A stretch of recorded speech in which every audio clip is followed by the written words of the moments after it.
એવું સામાન્યપણે ભાષ્યકારોને લાગ્યું છે.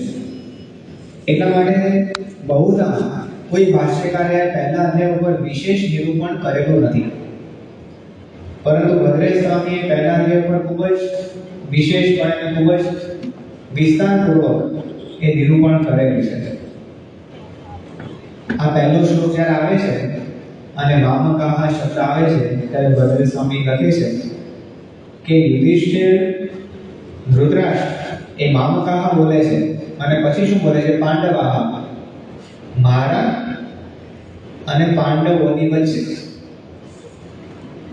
એટલે કે ધૃતરાષ્ટ્ર માને છે કે પાંડવો મારા નથી. ધૃતરાષ્ટ્રનું અજ્ઞાન એ સૌથી પહેલા શ્લોકમાં પ્રદર્શિત થઈ જાય છે. જે પોતાના છે એને પોતાના નથી માનતો એ ધૃતરાષ્ટ્રનું અજ્ઞાન છે. ઉદાહરણ તરીકે જોઈએ તો આપણે બધા ભારતમાં રહીએ છીએ, ધારો કે ઇંગ્લેન્ડ અને સાઉથ આફ્રિકાની મેચ ચાલતી હોય તો આપણે તટસ્થ હોઈએ. ભાઈ ઇંગ્લેન્ડની ટીમ શું કરે છે, સાઉથ આફ્રિકાની ટીમ શું કરે છે, કોણ પહેલા બેટિંગ કરવાનું છે, કોણ ટોસ જીતી. પણ ઇન્ડિયા અને ઓસ્ટ્રેલિયાની મેચ હોય તો આપણી ટીમ શું કરે છે, આપણે ટોસ જીત્યા કે નહીં, તો આપણો એવો શબ્દ પ્રયોગ થાય છે. કારણ કે ભારતની ક્રિકેટ ટીમ સાથે આપણે એક સંબંધ છે, એક નાતો છે. તો આપણી ટીમ શું કરે છે એવું પૂછવામાં આવે છે. અહીંયા ધૃતરાષ્ટ્ર પૂછે છે કે મારા દીકરાઓ મામકાહ અને બીજા છે પાંડવા પોતાના નથી માનતો. અને અહીંયા ભદ્રેશ સ્વામી ખૂબ જ સુંદર એક વર્ણન લખે છે કે પક્ષપાતો હિ સકલ પક્ષઘાતી. એક વાર તમે એક પણ વ્યક્તિ, એક પણ સમૂહ માટે પક્ષપાત કરો ને, એનો એટલે તમે બધા પક્ષમાં ભાગ કરો છો. તમે બીજા બધા પક્ષમાંથી તમારી વિકૃતિ જાહેર કરો છો. કારણ તમે એક પક્ષના થયા છો. ધૃતરાષ્ટ્ર તટસ્થ વ્યક્તિ નથી, એ પક્ષપાતી વ્યક્તિ છે એવું પહેલા શ્લોકમાં સાબિત થાય છે. મામકાહ પાંડવાશ્ય કિમ પૂર્વત સંજય, હે સંજય એ લોકો શું કરે છે મને તું વાત કર. અને સંજય આમ જોઈએ તો દાસી પુત્ર હતા, પરંતુ ખૂબ જ વિચક્ષણ હતા. ખાલી દિવ્ય દ્રષ્ટિવાળા નહોતા, પણ પ્રજ્ઞા દ્રષ્ટિવાળા પણ હતા, બુદ્ધિશાળી હતા. એમને ખબર પડી કે મામકાહ શબ્દ વાપર્યો છે, હવે ધૃતરાષ્ટ્રની ઈચ્છા શું છે કે કૌરવો શું કરે છે એને જાણવું છે પહેલા. તો સંજય શરૂઆત પણ એવી જ કરે છે. કૌરવો શું કરે છે એના વર્ણનથી શરૂઆત કરે છે. એમાં લખે છે કે દૃષ્ટવા તુ પાંડવાનિકમ વ્યુઢમ દુર્યોધન સદા આચાર્યમ ઉપસંગમ્ય રાજા વચનમ અબ્રવીત. સંજય શરૂઆત કરે છે કે પાંડવોની વ્યુઢ સેના, વિશાળ સેના એ જોઈને દુર્યોધન ધીમે રહીને દ્રોણાચાર્ય પાસે જાય છે અને દ્રોણાચાર્યને વચનમ અબ્રવીત એમને વાત કરે છે.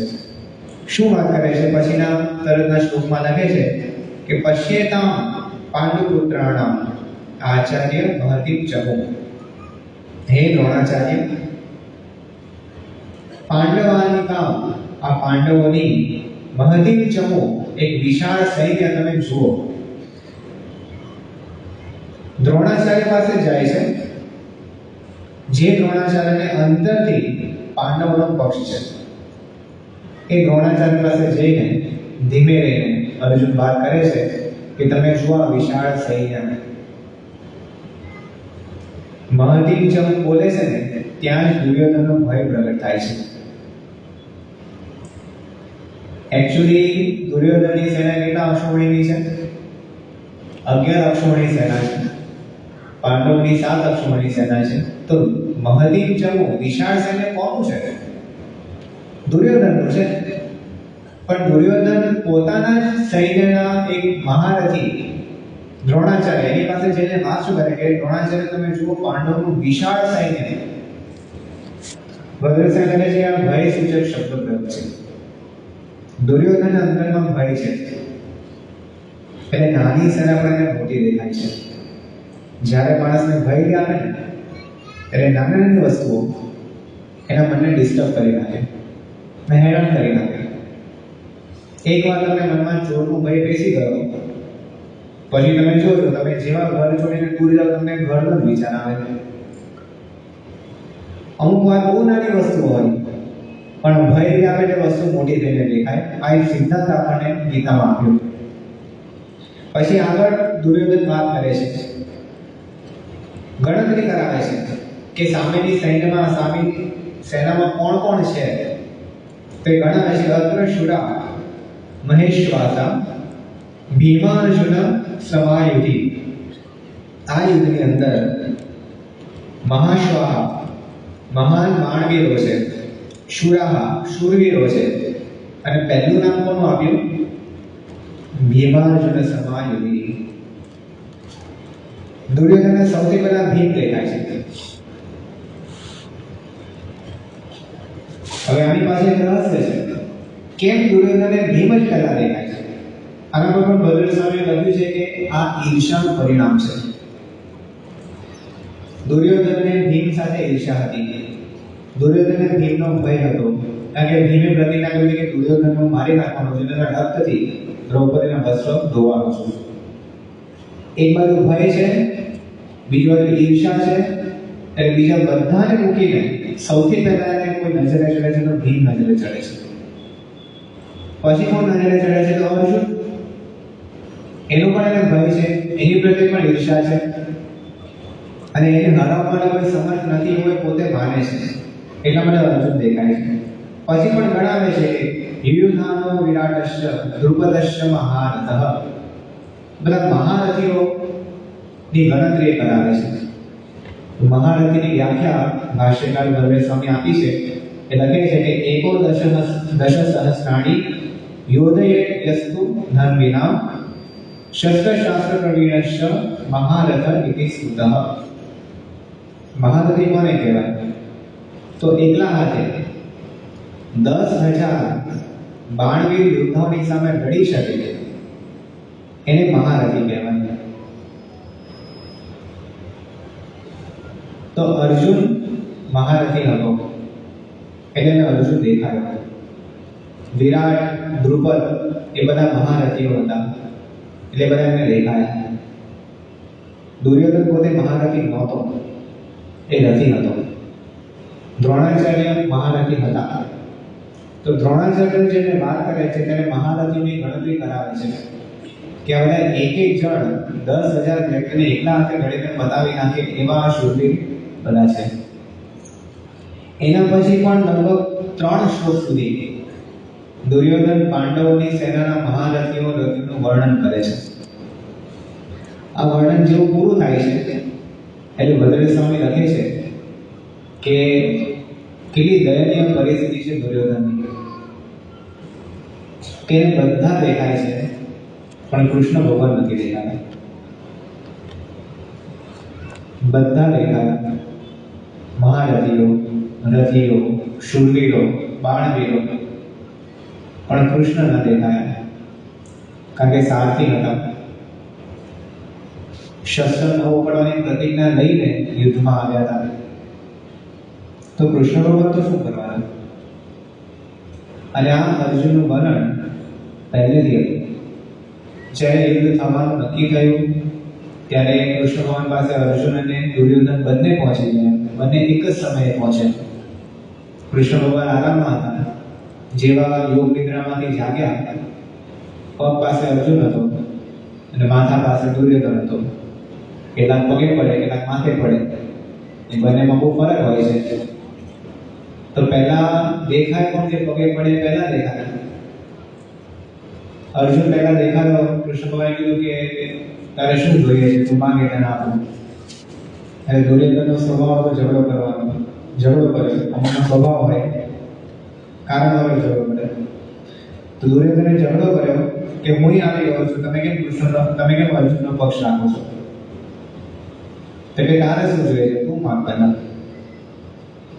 સ્પષ્ટતા કરી કૃષ્ણ ભગવાને, એક બાજુ હું છું, શસ્ત્ર નથી લેવાનો, બીજી બાજુ મારો યાદવનું સૈન્ય છે, એક અક્ષોમણી સૈન્ય છે, એમાંથી એક મળશે.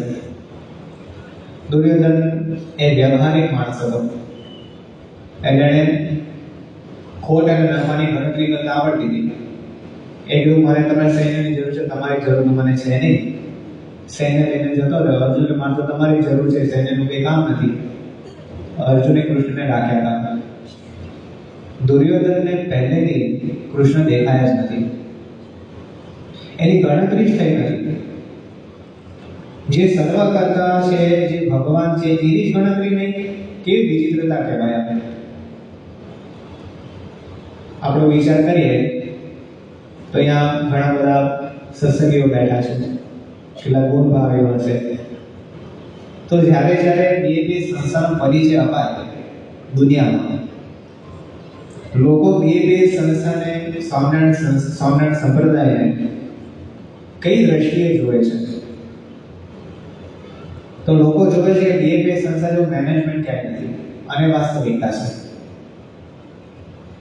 2 વર્ષ પહેલા શતાબ્દી ઉત્સવ થયો, તમે એનું આખું મેનેજમેન્ટ ઉપર તમે કેસ સ્ટડી કરો ને, અને થયેલો છે. આઈઆઈએમ અમદાવાદ છે, એની અંદર 2 કેસ સ્ટડી શતાબ્દી મહોત્સવ ઉપર થયેલા છે મેનેજમેન્ટની દ્રષ્ટિએ, કે આદર્શ મેનેજમેન્ટ કેવું હોવું જોઈએ અને શતાબ્દી મહોત્સવ કેવી રીતે મેનેજ થયો છે એ લોકોને આઈઆઈએમ જેવી ઇન્સ્ટિટ્યૂટમાં શીખવાડવામાં આવે છે અત્યારે. અને ખરેખર એવું હોય છે મેનેજમેન્ટ. અહીંયા બ્રહ્મતીર્થ સ્વામી છે, તમે ક્યારેક તપાસ કરજો, જે રીતે આખું ખાલી એક વિભાગ તમે લો, એક રસોડા વિભાગ તમે લો, જેટલું બારીકાઈથી, જેટલું ઊંડાણપૂર્વક કેલ્ક્યુલેશન થયેલું છે, આયોજન થયેલું છે, સિસ્ટમ ગોઠવાયેલી છે. બ્રહ્મતીર્થ સ્વામી અમે જ્યારે અભ્યાસ કરતા હતા, હજી અભ્યાસ જ કરીએ પણ સાધકમાં હતા, તો રસોડામાં સેવા આવે. તો બ્રહ્મતીર્થ સ્વામી નક્કી હોય કે એક ચોકીમાં જો મોહનથાળ ટાળ્યો હોય તો એ ચોકીમાં કેટલા ચટકા પડશે ને એ ગણતરી સાથે કામ ચાલે. અને ચટકા પાડવા માટે જે કાપા મારો ને ઉપરથી મપાઈને કાપવા વાગે, એમને કાપા ના વાગે. તો આટલું સૂક્ષ્મ ડિટેલિંગ, આટલું સૂક્ષ્મ પ્લાનિંગ, એની સાથે જ્યારે સંસ્થાના દરેક પ્રોજેક્ટ, તમે કોઈ પણ પ્રોજેક્ટ લો અને એમાં તમે જો ઊંડા ઉતરો તો તમને મેનેજમેન્ટ દેખાય. તો વાસ્તવિકતા છે, આપણી સંસ્થા મેનેજમેન્ટ માટે પ્રખ્યાત છે. બીજું લોકોને લાગે કે સંસ્થામાં સંતો બધા ભણેલા છે, એટલે સંસ્થાનું કામ બહુ સારું ચાલે છે, સંસ્થા પ્રગતિને પામે છે, અને એ પણ વાસ્તવિકતા છે. આપણે વિચારીએ તો એક સંત સંસ્થાના જે છે કેટલું મોટું કામ કરે છે. ઉદાહરણ તરીકે જોઈએ તો ભદ્ર સ્વામી એ શૈક્ષણિક ફિલ્ડમાં આગળ વધ્યા છે. ભદ્ર સ્વામી પ્રસંગ તમને કહું, એમણે ભાષણ લખ્યા 2007ની સાલમાં, પણ એ ભાષણનો પ્રચાર પ્રસાર થયેલો નહીં. લગભગ 2013 કે 14ની સાલની આસપાસ, કે પછી કદાચ 2016ની સાલ હશે, મને એક્ઝેક્ટ વર્ષ યાદ નથી, એ પોતે કાશી બધા વિદ્વાનોને મળતા હતા અને ભાષ્યો, કારણ કે પ્રમુખ સાહેબ મહારાજને આજ્ઞા કરી કે તમારે ભાષ્યની વાત અને આપણા સિદ્ધાંતની વાત, અક્ષર પુરુષોત્તમ દર્શનની વાત તમારે બધા મોટા વિદ્વાનોને કરવી, અને તમે વાત કરશો તો બધા સ્વીકારશે, કોઈ વિરોધ નહીં કરે, એવું પ્રમુખ સાહેબ મહારાજે વરદાન આપ્યું. તો ભદ્ર સ્વામી અલગ વિદ્વાનોને મળે, એમાં કાશીના વિદ્વાનોને મળવા માટે એકવાર કાશી ગયા હતા, અને ત્યાં એક બહુ જ મોટા પંડિત અને પ્રોફેસર તરીકે અત્યારે પોતાની જોબ બજાવી રહ્યા છે, બહુ ખ્યાતનામ પંડિત. તો એમની સાથે અમે બધી વાર્તાલાપ કરી, ભાષ્ય દેખાડ્યું, એટલે પછી એ સમજાય કે બરાબર છે, ભાષ્યના જવાબ તેમ જે તે. અને પછી એ ભાઈ જે પંડિત હતા એ ભદ્રસેને બીજા બધા વિદ્વાનો સાથે મળવા માટે લઈ જતા હતા, એમની સાથે જતા હતા. તો 2-3 વિદ્વાનોને મળીને ભદ્ર સ્વામી આવ્યા. પછી આ પંડિત ભદ્રસેની ગાડી ચલાવતા, એટલે ભદ્રસેને ગાડીમાં બધે લઈ જાય પંડિતો પાસે. તો અચાનક એકવાર રસ્તા વચ્ચે ગાડી સાઈડમાં ઊભી રાખી અને ભદ્રસેને હાથ જોડ્યા, અને એને પંડિતે વાત કરી કે સાહેબ, પહેલી વાર તમારે ભાષ્ય બતાવ્યું ને ત્યારે મને કે આ તો ઠીક છે, કોઈ તમારી કોપી કરીને બધું જે તે લખી નાખ્યો છે પોતાની રીતે, મને તમારા પ્રત્યે બહુ ભાવ નહોતો. પણ જે રીતે તમે પંડિતોને મળો છો, પંડિતોને તમારો સિદ્ધાંત સમજાવો છો, એ હું છેલ્લા 2 દિવસથી જોઉં છું,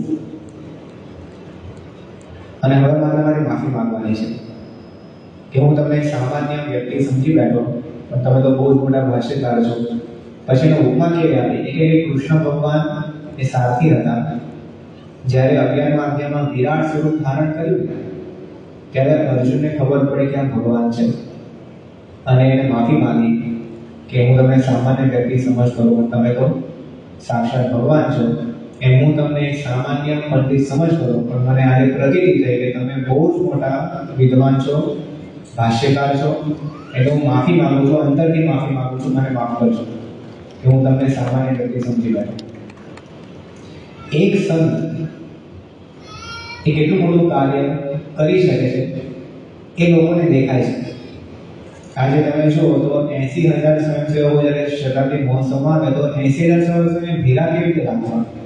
એક એક સ્વયંસેવક પ્રામાણિકતાપૂર્વક પોતાના દેહની પરવા કર્યા વગર, પોતાના પરિવારની પરવા કર્યા વગર, પોતાના આર્થિક કટોકટીની પરવા કર્યા વગર સમર્પિત થઈને, સંપૂર્ણ સમર્પિત થઈને 1 મહિના, 2 મહિના, 6 મહિના, વર્ષ સુધી જ્યાં તમે કોઈ પગાર કરવાનો નથી, જ્યાં તમને કોઈ નામના માનવાની નથી, એવી જગ્યાએ સેવા કરે તો લોકો લાગે આવા સ્વયંસેવકો આપણી પાસે હોય ને તો આપણું કામ થઈ જાય. પણ નથી. એ સ્વયંસેવકનું બળ દેખાય છે, સંપનું બળ દેખાય છે. દેખાય છે કે બે સંસ્થા સંપેલી છે. આજે રોબિન્સન અક્ષરધામનું કાર્ય થયું, તમે જુઓ તો રોબિન્સન અક્ષરધામ પ્લાનિંગ પ્રમાણે 2027માં પૂરું થવાનું હતું. જે પ્રમાણે પથ્થરો પડ્યા હતા, જે પ્રમાણે ત્યાં એક આપત્તિ આવી હતી, કારીગરો નહોતા મળતા આપણને, ગવર્મેન્ટનું પ્રેશર હતું, એવા સંજોગોમાં પણ કાર્ય કરવાનું સારંગપુરથી 50 સંતોની ટીમ ત્યાં ઈશ્વરચંદ્ર સ્વામી મોકલી અને 2021માં તો હજી કામ શરૂ કર્યું. જે કામ 2027માં પૂરું થવાનું હતું એ કામ 2023માં પૂરું થઈ ગયું. પ્રતિષ્ઠા થઈ ગઈ. ગયા વર્ષે આપણે બધાએ જોયું, દર્શન કર્યા. તો 50 સંતો સંપીને કામ કર્યું. તમે સંતોને મળજો, અહીંયા આપણે ભગત આવ્યા છે, અનિરુદ્ધ ભગત, એ પોતે ત્યાં સેવામાં હતા. તો કઈ રીતે હવે તમે સંતો કામ કરતા તો કઈ કારીગરો કામ કરતા એવું લાગે તમને? આ સંતો પરદેશમાં મોટા થયા હોય પણ એ પથ્થરની નાના નાની વસ્તુ, એના જે ટેકનિકલ ટર્મ્સ છે ને પથ્થરની, એ બધીને ખબર પડે અને પથ્થર સાથે કામ કરે, મજૂરી કામ કરે. પણ બધા સંપીને કામ કર્યું તો રોબિન્સન અક્ષરધામ પૂર્ણ થઈ ગયું. તો દેખાય કે સંસ્થામાં સંપ છે એટલે કાર્ય સારામાં સારું થાય છે. એક એક સંત કેટલા મહાન છે. એકવાર એક બહુ મોટા ધર્મગુરુ હતા, એમણે પોતાના શિષ્યોને વાત કરી હતી કે પ્રમુખ સાહેબ મહારાજની સાથે જે વિવેક સાગર સ્વામી ફરે છે ને, તો વિવેક સાગર સ્વામી જેવા એક પણ શિષ્ય મારી પાસે હોય તો મારો બહુ વિસ્તાર થાય, મારો ઘણો બધો પ્રચાર પ્રસાર થાય. તો એ ધર્મગુરુ તો એકદમ શુભ ભાવનાથી વાત કરતા હતા અને વિવેક સાગરનો મહિમા સમજાવતા હતા. પણ વિવેક સાગર સ્વામી કેવા અસ્ખલિત ધારા પ્રવાહ, એ પ્રવચન ચાલુ કરે તમને ખબર ના પડે સમય ક્યાં જતો રહે. અને કેટલી તીવ્ર યાદશક્તિ. આજે એમની લગભગ 85 કે 84 વર્ષની ઉંમર છે. આજની તારીખે બધા ગામડાના નામ યાદ છે, દરેક ગામના હરિભક્તોના નામ યાદ છે, દરેક ગામમાં હરિભક્તનું ઘર કઈ જગ્યાએ આવેલું આજે પણ. વચ્ચે સારંગપુર કોરોના વખતે હતા તો હરિભક્ત આવે અલગ અલગ ગામથી, તો પૂછે કયા ગામના, એટલે હરિભક્ત સ્વામી આ ગામના. તો કે હા ત્યાં આ હરિભક્ત છે, આ હરિભક્ત છે, આ હરિભક્ત તમે ઘરે આવેલા, આનું ઘર આ બાજુ છે. તો પેલા આપણું ગામના હરિભક્તોને ખબર ને કે અમારા ગામમાં કયા હરિભક્તો થઈ ગયા, અઢી સરકારને ખબર એ કયા ગામે. તો આટલી તીવ્ર બુદ્ધિ પ્રતિભા, આટલું સરસ વક્તૃત્વ, તો કોઈ પણ વ્યક્તિને દેખાય કે આવા વ્યક્તિ આપણી પાસે પ્રભુ કામ થઈ જાય. પણ દુનિયાની દ્રષ્ટિ છે ને અંતે દુર્યોધન જેવી છે. કેમ? કારણ કે બધું દેખાય પણ એ પાછળ ભવનસાઈ મહારાજ કામ કરે છે ને એ ના દેખાય. અને સ્વામી એકદમ સાયલેન્ટલી કામ કરતા હતા. સામાન્યપણે તમે જો જેવી વક્તૃત્વ છટા વિવેક સાગર સ્વામીની હોય એવી કદાચ ભવનસાઈ મહારાજ તમને ના દેખાય. જેવી બુદ્ધિ પ્રતિભા ભદ્ર સ્વામીની હોય એવી કદાચ આપણને ભવનસાઈ મહારાજમાં ના દેખાય. જેવું મેનેજમેન્ટનું નોલેજ આપણા સંતોને, બીજા બધા સંતોને હોય એવું કદાચ ભવનસાઈ મહારાજમાં ન દેખાય. પણ આ બધા સંતોને આ બધું મેનેજમેન્ટ, એની પાછળનો પ્રાણ જો કોઈ હોય ને તો એ મહંત મહારાજ છે, પણ એ કોઈને દેખાય નહીં. અને ઘણી વાર આપણને પણ ના દેખાય, આપણે ધ્યાન આપવું પડે. જે કંઈ પણ મહિમા છે, સંસ્થાનો જે કંઈ પણ મહિમા છે, સંતોનો જે કંઈ પણ મહિમા છે, આપણી કાર્ય પદ્ધતિનો જે કંઈ પણ મહિમા છે, એ બધો મહંત મહારાજને લઈને છે. પ્રમુખ સાહેબ મહારાજ ઘણી વાર કહેતા કે કાર્ય જોયા પછી કારણનો વિચાર ન હોય ને તો એ મોહ કહેવાય. આપણે સાઈડ સીન કરવા જઈએ, ફરવા જઈએ, જ્યાં જ્યાં ડુંગરો ને નદી ને તળાવ બધું જોઈએ, આપણને મજા આવે.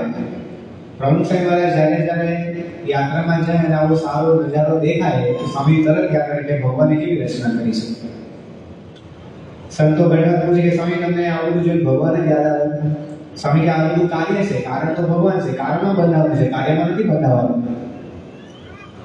તો હંમેશા કાર્ય જોઈને કારણ જો યાદ ન આવે તો ભદ્રેશ સ્વામીએ લખ્યું છે દુર્યોધન માટે કે હા હંત, અરે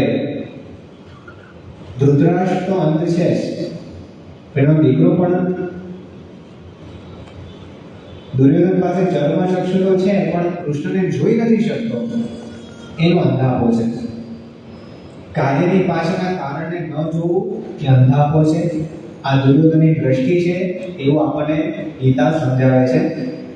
આગળ વધીએ તો આગળ પણ પછી બધું વર્ણન ઘણું બધું આવે છે. એની અંદર બંને સેના શંખનાદ કરે છે. એ શંખનાદનું વર્ણન વેદવ્યાસજી લખે છે કે જ્યારે કૌરવોએ શંખનાદ કર્યો તો એકદમ પદ્ધતિસર શંખનાદ કર્યો. પદ્ધતિ શું હોય કે સૈન્યનો જે સેનાપતિ હોય એ સૌથી પહેલા શંખનાદ કરે, પછી એની નીચે જે મુખ્ય યોદ્ધાઓ મહારથીઓ હોય એ પછી શંખનાદ કરે, અને જે રથીઓ હોય એના પછી શંખનાદ કરે. આ પદ્ધતિ છે. આ પદ્ધતિ પ્રમાણે કૌરવે શંખનાદ કર્યો. પહેલા ભીષ્મે શંખનાદ કર્યો અને પછી ક્રમાનુસાર દ્રોણાચાર્યને બધાએ શંખનાદ કર્યો. તો એ શંખનાદ કેવો હતો એનું વર્ણન વેદવ્યાસજી લખે છે કે સશબ્દ તુમુલો ભવત. એ શબ્દ બહુ જ મોટો થયો, જબરજસ્ત મોટો શબ્દ, એ અવાજ જે આવ્યો. પછી પાંડવોના શંખનાદનું વર્ણન આવે છે. તો પાંડવોના શંખનાદમાં લખે છે કે એમાં કોઈ ક્રમમાં કોઈ શંખનાદ કર્યો જ નથી. કૃષ્ણ ભગવાને શંખનાદ કર્યો અને પછી બધાએ જેમ ફાવે શંખનાદ કર્યો છે. કોઈ પદ્ધતિમાં નથી કર્યો. છતાં પણ એ શંખનાદ કેવો હતો તો વ્યાસજી લખે છે સઘોષો ધાત્રાષણ હૃદયાની વ્યદારયત, કે એ જે ઘોષ થયો શંખનાદ એને ધાતરાષ્ટ્રના કૌરવોના હૃદયો ચીરી નાખ્યા. કારણ કે સંપની શક્તિ હતી, એને હૃદયો ભેદી ગયા. અને ત્યાર પછી આખું વર્ણન આવે છે કે અર્જુને કૃષ્ણ ભગવાને કીધું કે આપણે બધા જાણીએ છીએ આખી વાર્તા કે અર્જુને કૃષ્ણ ભગવાને કીધું કે મારો રથ બે સેનાની વચ્ચે રહે, સેનાયો રૂપેવરો મધ્ય રથમ સ્થાપય મેચ્યુત. હે અચ્યુત, મારો રથ બે સેનાની વચ્ચે રાખો. કેમ? કઈ મયા સહયોદ્ધવ્ય, મારે કોની સાથે લડવાનું છે એવું ધનુષ્ય ઊંચું કરીને બોલે છે અર્જુન. નનુરુદ્ધમ્ય ઉવાચ, એટલે કૃષ્ણ ભગવાન લઈ ગયા રથને. અને પછી જે આખી પ્રક્રિયા બની તો બધાને આશ્ચર્ય પ્રમાણે એવી પ્રક્રિયા.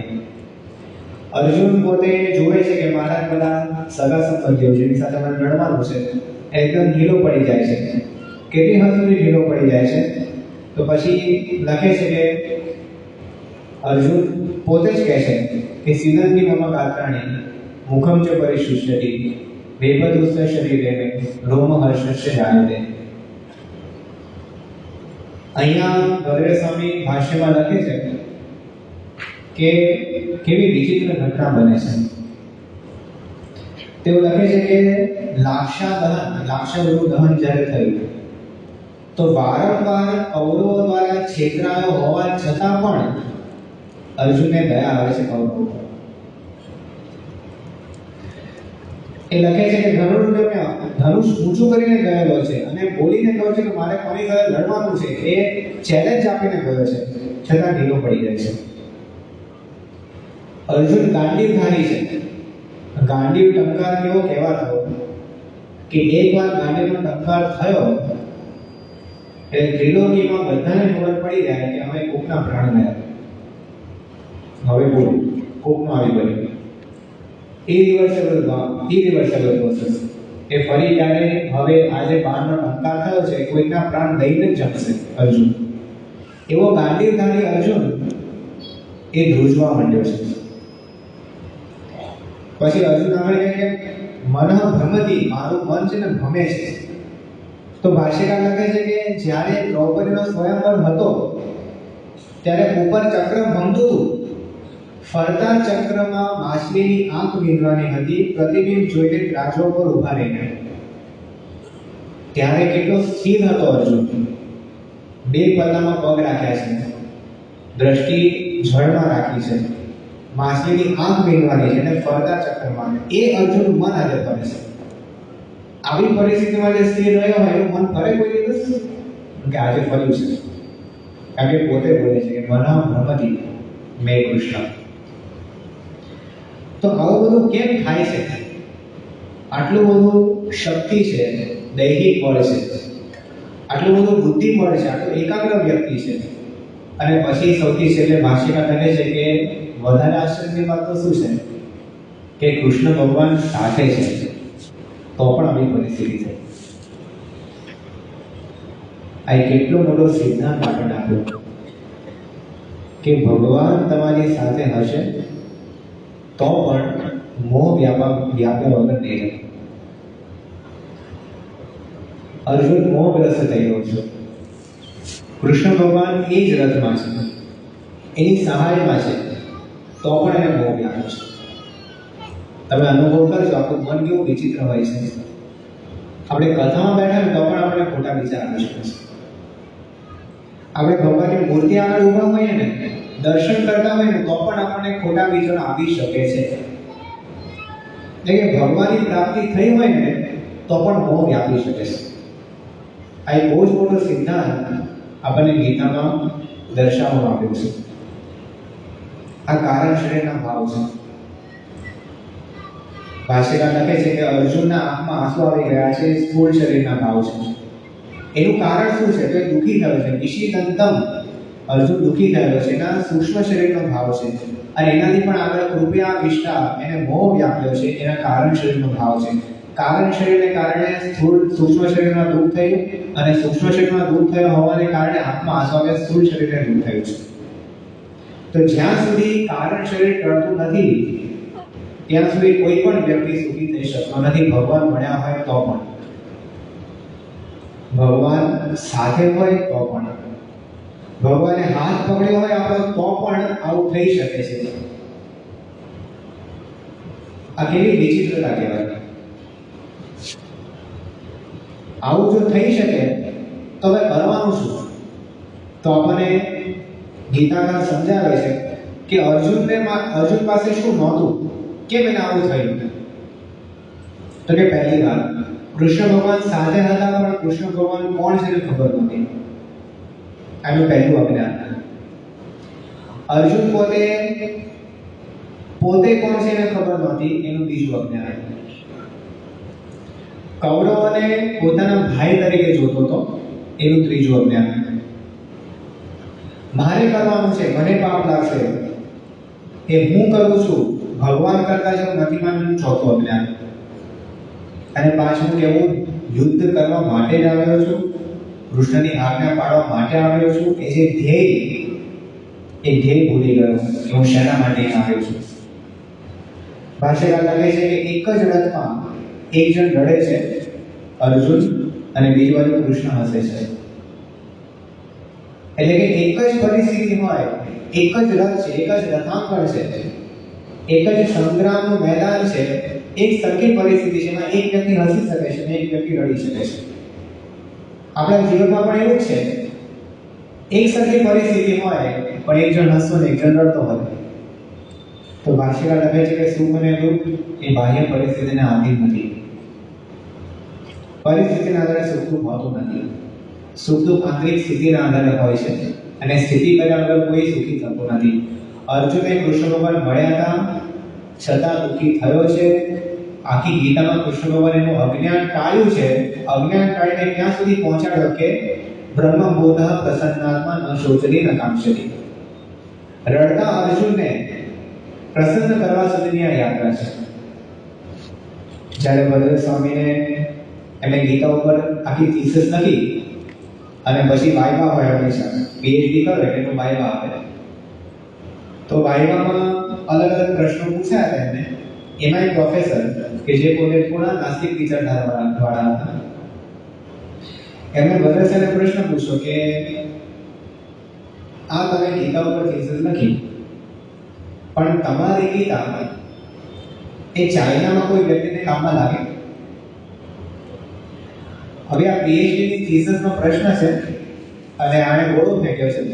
એટલે જે મુખ્ય સુપરવાઇઝરને કહ્યું કે આ પ્રશ્ન જવાબ તમને આપવાની જરૂર નથી, કારણ કે આ પ્રશ્ન તમારી થીસીસ સાથે કોઈ લેવા દેવા નથી, છતાં તમારે આપો તમે આપી શકો છો. બરાબર છે કે મને આપો છો? એમણે પ્રશ્ન પૂછ્યો સામે કે શું ચાઇનાની અંદર, ચાઇના શબ્દ કેમ વાપર્યો? પાછો બુદ્ધિપૂર્વક વાપર્યો કે ચાઇના કોમ્યુનિસ્ટ કન્ટ્રી છે, ત્યાંના લોકો ભગવાનમાં માનતા નથી, દેશની દ્રષ્ટિએ ભગવાનમાં માનતા નથી.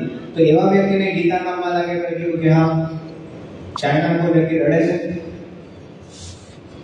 રડે તો ખરો ને. ચાઇનામાં કોઈ દુઃખી છે? તો કે આ દુઃખી છે. કોઈને આમ ભય લાગે છે? તો કે લાગે છે. તો એ બસ કામમાં લાગે, કારણ કે ગીતામાં શું કહ્યું છે? અર્જુન ભયભીત હતો, અર્જુન દુઃખી હતો, અર્જુન રડતો હતો. એને કૃષ્ણ ભગવાને ભયથી મુક્ત કર્યો છે, સુખી કર્યો છે, પ્રસન્ન કર્યો છે. તો વિષાદથી પ્રસાદ સુધીની આ યાત્રા છે. હવે આ વસ્તુ આપણને મહિમા ક્યારે સમજાય આ વસ્તુનો? લગભગ 2 વર્ષ પહેલા ત્યાં ઇન્દ્રદૂત સરોવર પાસે સભા થઈ હતી. જગન્નાથપુરીમાં આપણા અક્ષરભૂષણ દર્શન પર કોન્ફરન્સ થઈ હતી અને ઇન્દ્રદૂતના સરોવર છે મહારાજનું પ્રસાદીનું સરોવર, દિગ્ગજમણી ત્યાં રહ્યા હતા. એ સરોવર ઉપર એક સભા થઈ. સભામાં આખા જગન્નાથપુરીના ખાલી નહીં પણ આખા ભારતભરના મહાન પંડિતો ત્યાં હાજર હતા અને એમની હાજરીમાં ભદ્ર સ્વામીએ ગીતાનું જે ભાષ્ય લખ્યું છે એમાં શરૂઆતનો ભાગ અને અંતનો ભાગ એમણે વાંચીને થોડું નિરૂપણ કર્યું. ત્યારે ત્યાં આગળ એક બહુ જ પ્રકાંડ પંડિત છે, એનું નામ છે હરિકૃષ્ણ શતપથી. હવે એ પોતે વાઇસ ચાન્સેલર રહી ચૂકેલા છે, પોતે મહાન પંડિત છે. એમના માટે એવું કહેવાય છે કે હરિકૃષ્ણ સમો વાગ્મી ન ભૂતો ન ભવિષ્યતિ. એના જેવો વાચાળ વ્યક્તિ, એના જેવો સાહિત્યકાર હજી સુધી કોઈ થયો નથી ને થશે પણ નહીં. એવા પ્રકાંડ પંડિત એ પહેલી લાઈનમાં બેઠા હતા અને જેવું નિરૂપણ પૂરું થયું અને એણે વાત કરી કે સ્વામી મારા વર્ષોનો મારા મનમાં જે પ્રશ્ન છે આજે સમાધાન થઈ ગયું. તો એ કેવી રીતે? તો એ મને ઘણી બધી વાર લોકો પ્રશ્ન પૂછે, કારણ કે હું પણ ગીતાનો વિદ્વાન છું, શાસ્ત્રનો પંડિત છું. તો મને પ્રશ્ન પૂછે કે ભાઈ અર્જુન એ પહેલા અધ્યાયમાં રડતો હતો, છેલ્લા અધ્યાયમાં પ્રસન્ન છે, તો એની યાત્રા શેના આધારે છે?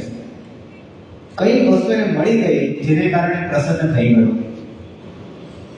તો આ કે મને ઘણા બધા લોકો પ્રશ્ન પૂછતા એટલે હું તો કે જો 18મો અધ્યાય છે એમાં 8 વાર પ્રસન્ન શબ્દનો પ્રયોગ આવે છે, જેના પર તમને ખબર પડે છે કે અર્જુન પ્રસન્ન થઈ ગયો છે. તો કે હું આવો જવાબ લોકોને આપતો અને હું ગોળ ફેરવી જવાબ આપો એટલે બધાને સંતોષ થઈ જાય, સમજાય નહીં એટલે માની લે કે બરાબર છે, આપણે સમજાતું નથી પણ એ કહે છે સાચું છે. પણ કે મને મનમાં ખબર પડે કે મેં જવાબ બરાબર આપેલો નથી એટલે મને કોઈ સંતોષ થયેલો નહીં.